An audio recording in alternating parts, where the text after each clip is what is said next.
Welcome to this Wise Women Roundtable here in the end of 2022. We'll be looking at the energies as we approach the December solstice. I'm Cayelin Castell here with Sarah Castell and Nalini, and we're very excited to share with you some of the insights and ways that we have been looking at how to navigate this sort of what I would call wild and crazy time. And something that I've been really tuning into most of this year, really looking at the Uranus North Node conjunction that was exact back in the end of July, early August. Mars was there, but they had been moving into that conjunction for several weeks, like months actually, since I want to say like March. Or April, they came within 10 degrees. So they're going to stay within 10 degrees, the North Node and Uranus within 10 degrees until March of 2023. And they're still really close. So we just had an eclipse with the North Node conjunct the moon and total lunar eclipse that was wild and crazy and unpredictable energy. Unpredictable is the word that has been just coming up for me over and over again as I've been thinking about what's going on. And things that have been unpredictable for me, like I've had all these plans and then they get reset, not because I reset them, but because something happened outside of my control that caused them to be reset. And people may be having that experience with that going on. But the thing that I really have been feeling, and I even did a whole video about this, and I'll put it in the show notes, is how Uranus in the North Node is about resetting Earth's destiny. So and this eclipse just magnified this reset that's been going on for the whole entire planet. And there's a phrase that I was connected to or came to my awareness some years ago when I was going through another really unpredictable time. And that was trust what is and accept what is and trust the universe. Accept what is and trust the universe. Accept what is and trust the universe. And that really helps me when I'm in a time where it's like we can't necessarily predict what's going on and what's going to be next and how is this taking us into a new way of being that is really aligned with the soul of the earth, as well as our own personal destiny and our own way of being with the earth at this time. So I just highly recommend using that as a mantra: trust what is and accept what is and trust the universe, whatever that's about. So, and something that is always true is life is unpredictable, often unexpected, and we're living in very unpredictable times. It's not like there's a set anything. Things are changing very quickly, very rapidly. And as we move from this time into the moving towards the December solstice, we have all these unpredictable events that are taking place. Mars is retrograde in Gemini, the trickster, coyote energy that helps us to remember not to take ourselves too seriously. Plus, it just went out of bounds. So it's outside the boundaries of where the sun can rise and set on the horizon. So if we think of from, say, one solstice to the other, there's this place that the sun can go north and south on the horizon. At the equinoxes, the sun rises at the exact east and west point, rises and sets at the east and west point.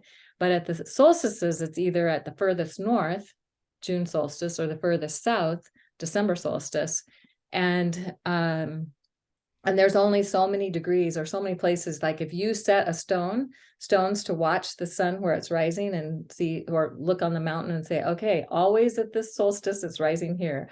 And always at this solstice, it's rising here. And always at the equinox, it's rising here. And it'll be at any one of those points along the way. It never goes beyond that. So we could say that's kind of defining our reality or how we are experiencing this reality. But the planets can go beyond that. Now, this only happens when they're in Gemini, Cancer, or Sagittarius, Capricorn. And so we have Mars in Gemini outside the boundaries of the sun until May. It's because of its retrograde, it's staying outside the boundaries of the sun for a really long time. This is really, truly something that hasn't happened in a long time, at least 47 years. I haven't really looked that up yet, so I'll probably be looking that up and doing something more about that later. But in any case, just know it doesn't happen very often, that it could be outside the boundaries of the sun for so long. Every couple of years it'll be in Gemini, but it's only for a couple months, and it's only in certain degrees of Gemini and Cancer that it can be out of bounds. So we have that, and then we have Mercury's going out of bounds. Let me just see. I think I wrote it down. It's going out of bounds. Where is that? Oh, here we go. It's going out of bounds on November 23rd. And it stays out of bounds until December 21st, until the solstice. So we've got Mercury out of bounds, which is already a wild card anyway. And now it's going to be an even wilder card, being outside the boundaries of the sun. And Venus goes out of bounds December 1st to December 24th. So they're going to be out of bounds together. And what's interesting about the date that Venus is going out of bounds is that it's also technically the date that Venus is coming back into the evening sky, rising as evening star. So coming out of the underworld where she's been since September. So we're still in that until we get to December 1st. Now, not everybody will be able to see Venus in the evening sky because she's far away from the Earth. She's coming out from behind the sun. And so if you have a low horizon line, maybe you'll get to see her. If you you have to have a low horizon line, and also be able to maybe see in the sunset glow. The glow of the sunset is probably where you'll see her. I have seen Venus at the time when she gets to be 10 degrees from the sun, but not always, because she's a little more elusive in the evening sky. So she'll begin her journey. And what happens is when she comes into the evening sky until she makes her first conjunction with the moon, she's in an alchemical between time. So it's like she's preparing to come to make that ascent out of the underworld, to get to that first gate where she, which will happen on December 24th, where she's reclaiming her a healthy root chakra. She's getting her royal robe back, according to the story of Inanna. And so we have this to look forward to. Like, this is something that's coming up, but Venus is going to be out of bounds as well. So she's in this alchemical place of this place that's unpredictable and unexpected. We don't really know what's happening. And we have these planetary energies that are adding to how this time is so unpredictable, or unexpected, or something new coming in. And we really ideally can hopefully let go of our attachment to how we think things should be or shouldn't be, and allow ourselves to just be with this new energy that's coming in. And we did talk about this quite a bit in the last video that we did. And a new epoch coming online at this particular time. Well, it's accelerating. Definitely accelerating. So and then what was the other thing I wanted to say about this particular time? There's a lot of Neptunian energy and Uranian energy also. So because we've had Uranus with the North Node, I've already mentioned, and Neptune's going to station direct on December 3rd. And that creates a still point. It creates a time when things are, especially in the realm of Neptune, where we connect to the field of all possibilities, where anything is possible. So when anything is possible, what do you choose? Well, there are certain things we know we wouldn't want to choose, so we can take that off the table. But but if we want to create a new world where it's really defined by greater love and compassion and kindness, and supports all life, all humans, all life, plants, animals, everything that has existence, has awareness, has consciousness. So that's what we can be tuning into and hopefully energizing, because we're in this sort of between space where it's not this, it's not that, it's not going towards something or coming away from something, or it's just in this place of where all possibilities are. are accessible, like connecting to pure source energy. There we go. So that is what I have to share about this. So I'm going to now pass this off to my priestess sister, Sarah Estelle. Thank you, Cayelin. Thank you. And you've explained there, or shared there, a lot of what I've been feeling, put some names. I didn't know that about the out of bounds planets, and I can feel that Neptune energy actually very interestingly in my body and what's going on around me. And so I also loved what you said about accept what is and trust the universe. So I was really being with that just over the last few days, actually. So it's a really nice mantra to take us forward. So in that vein, what I would like to do today, or what I'm being asked to do by the Nature Kingdom, is to share with you some frequencies, some messages from the Devic Kingdom that can help us in this kind of birth canal stage where we're just starting possibly to come out into this brand new place. And maybe some of us still feel that we're emerging and are stuck, and we're going to be all different places probably, and that might change from minute to minute, hour to hour, or day to day. And so interestingly, just before we started to speak here, about an hour ago, I suddenly got really clear that certain trees and their blossoms wanted to be shared. So I've got some pictures here. I think one of the most important flowers, and I couldn't find the picture actually, so I'll just explain it for this time. And I'm going to talk about flowers as in essences, or tree essences, that everybody can get really easily because most of them are from the Bach range or Bach range. Some people call them BACH. You can get them pretty much anywhere in the world. This weekend I was actually with some of my flower essence students, and we did a deep dive together, and we were like, which is normal when you do these kind of things, with lots of questions, and how do we do this, and how do we do this, and what about that? And at the end, I wanted to give us all the experience of taking an essence, and it was up to them which essence they took, but most of them decided to take Cerato, which is from the Bach range. It's Cerato, and this is the one I couldn't find the picture of, but it's a tiny little blue flower. She's completely enchanting, not that different from the blue of your jumper. It's not quite the same thing, but it's kind of that frequency, Nalini, the blue you have on. Anyway, so virtually everybody took that, and we all took 20 minutes out to kind of let it go through our bodies. When we came back, it was kind of hilarious because nobody wanted to speak. We were just like,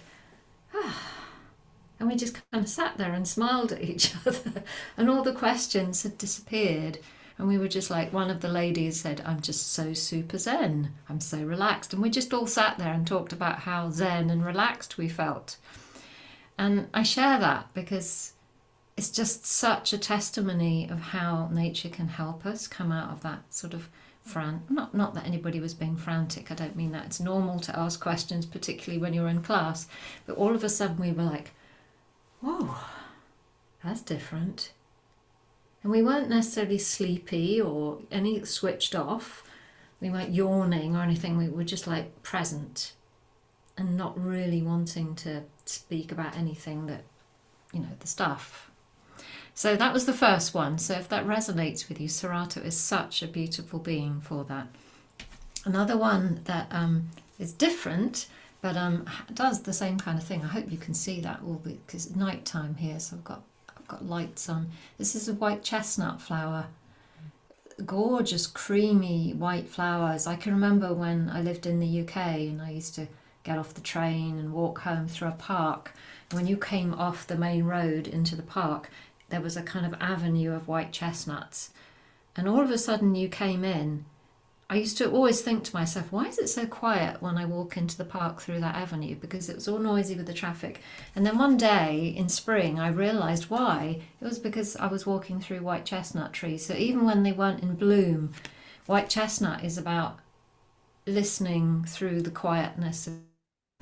So, if you read the repertory, it will say when you can't sleep and if you think too much and mind chatter and all that kind of thing. So that's the kind of 3D bit, but the more 5D bit is just kind of listening and being present and being in the feminine energies. So I think that could be really helpful with Serato to just be with what is and stop the head questioning too much.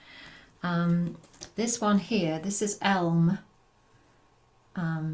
A really good way of always remembering Elm is because of overwhelm. So whenever we filmed, which is all the time right now, certainly I do quite a lot, we can remember Elm to just her energetic effect is to kind of bring us, when we're overwhelmed, it's because we're usually too connected with too many things. Certainly that's my experience of it. So it kind of like brings us back under our skins so we can just be present. There's a bit of a theme there. And then there's two more. This is also a batch essence. This is aspen, little catkins. Aspen trees are really famous for, I'm just trying to think in French. The word for an aspen is trembler, which is to tremble. It's just an extraordinary word because aspen trees, even in the summer, when there is zero wind, their leaves shake. So they're really good. Yeah, they're the magical trees. They really are. So aspen is really good. I heard somebody talking about, not about aspen, but about this earlier. I don't know if it was today or yesterday, about how at the moment we're really being, because we're moving into this new world, this new frequency, new earth, whatever we want to call it. And we have no idea what's going to happen. No idea from 1 minute to the next. And so we're in a space where we have to trust what we don't know. And how can you trust what you don't know apart from, what you were saying, Cayelin, accept what is and trust the universe. We have to go into trust. So aspen, even if we look at the sort of 3D repertory thing, we'll say fears of the unknown. It's like when we're frightened or fearful, but we don't know why. We just don't know why. And that could be super helpful right now to allow us just to not be afraid in the dark. So it actually makes people quite emotional just talking about that, so I probably need some aspen. And then the last one, this is an Alaskan flower essence. Also, well, obviously comes from the United States because it's Alaska, but I think it's fairly widely available in Europe too. I love this little flower, and it's just about trust. The late Steve Johnson, who is the producer, still is, even though he's in spirit now, of the Alaskan Essences, always used to say the safest place on earth is an open heart. And so this essence is just so pink and beautiful and just asks us to trust and to open our hearts. And what I hear a little bit as I share her message, Cayelin, is what you said about envision the potential. Anything is possible. So we may not have the powers to actually, draw in the actual physical experience. I mean, who knows? I want a new man or a new job or a baby or something. It may not help. Not necessarily about that, but it's about calling in that frequency of anything we want. Yeah, so that's, I think, what I would like to share from nature, and I hope it's been helpful to help us navigate this interesting phase. So, Nalini, I'm handing over to you for your beautiful wisdom. Thank you, Sarah. Actually, thank you both. It's always lovely to sit here and sort of bask in the wisdom of my sisters, where we each have different expertise, different ways of articulating how Source moves through us and the world around us. And I think it makes all of us a little bit emotional. It's just how beautiful that wisdom is, like the flowers, like the trees. It comes through differently in different forms. And it's always such grace, such a gift to share. So thank you. And what I've been experiencing, Cayelin and I were talking for a couple of minutes because I'm always early, um, and saying how this yesterday's, it was only yesterday's eclipse, which is the end or the bookend of the eclipse window. We're still in it, of course. How intense it was. And then when Sarah joined us, she echoed that with things that are going on with her. And what I found yesterday was an add-on or an adjunct or something adjacent to, the word's not coming, what I've been feeling ever since I recently took a trip, and I was able to reground my own energies, the way that source comes through me in a way that was really much needed, very much needed. And what I felt yesterday was a furthering of that, a deepening of that, where something just coalesced within me. And this was on the day of the partial solar eclipse, the beginning of the eclipse window. It just coalesced within me like a lightning bolt, but that came from inside and just did this. And then it has stayed there. And this is not something I haven't felt before, but it's a very different form of this just brilliant white light. And it is stillness. It is the essence of stillness itself, which is where all wisdom comes from.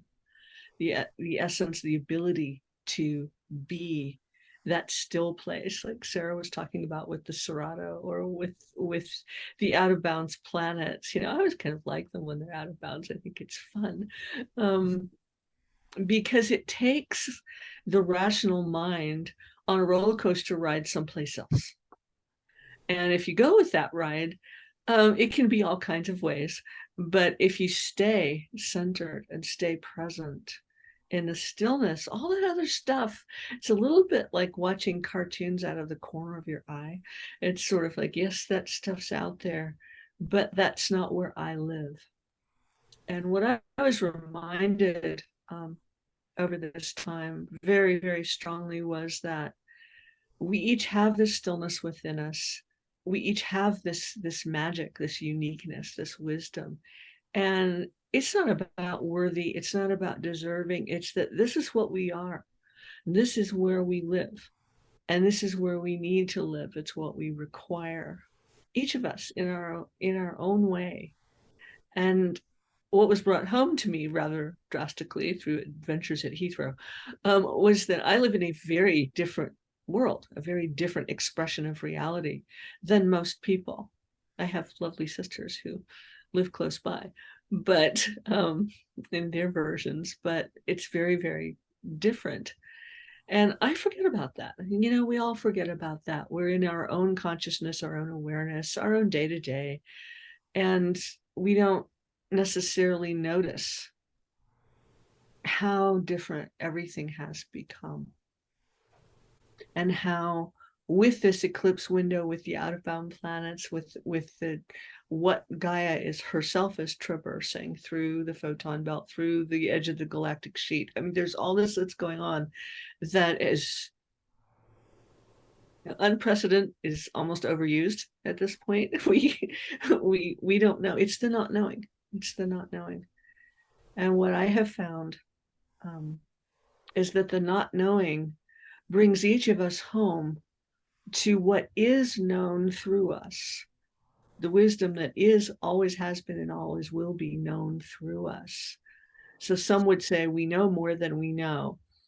That gets a little mental for me, but that's the essence of it, where it's what comes through us, what moves through nature, what moves through the part of nature that we are, the fractal of the natural world that expresses as our bodies, our wisdom, our lives, our voices, has its own, not knowledge, but knowing, its own essence. And the more that the unknown is traversed in the seemingly outer, the more we come home to that, the more we come home to ourselves. One of the crystal beings that I've been sort of traveling with for months now is the smoky quartz, which is all about bringing home here. wherever you are, and etc. And I took a little traveling companion with me of one of them. And at a certain point I was asking, because I do this every so often, like, would you like to be reseated here? And it sort of considered it for a couple of days and then very emphatically said, no, I travel with you. And the message wasn't about the stone, it was about that flavor of the inner home. It's like, no, I don't need you to seed me anywhere. Gaia's doing fine with that. Source is doing fine with that. Thank you. I don't, I travel this way. And so the deepest thing that has happened through me, in me, for me, and for all of us, I think, in this time is that finding that deep home within. And as my sisters here are saying, using the stars, using the celestial energies, using nature's energies to help find that stillness. And what came through me actually on June 5th, 2009, I had a hardware reset. They call it a stroke, and what held me through the whole thing was this just thrumming through my body. And there was no real verbal instruction, but the energy pulse was, everything is all right. You are always taken care of. Everything is all right. You are always taken care of. And it was so strong. It was vibrating my whole body. And if I had to go back and look for subtext or something to talk about, it was more like, do not let your mind move from that place. Do not let it do gymnastics. Do not let it move. And my brain was damaged, and it wasn't, I mean, my mind was sort of going along with that, and it wasn't really going to go do these other things, but it was just so strong. And that, I think, is that feeling is the essence of that. Accept what is and know that you're taken care of. And I'm not going to be able to quote your words exactly, Cayelin, but like just that feeling of, this is what's known within each of us, through all of us. We are all the crystal or the leaf or the flower or the branch or the limb of a tree. We are all part of this. And we each have our fractal that expresses itself uniquely and preciously and perfectly. And that's what we are being blended, thrown, tossed, sieved, threshed, whatever's going on all at once. We're being honed to that point. And that is what will serve us and will serve all that needs to be sustained going forward. So, my 2 cents.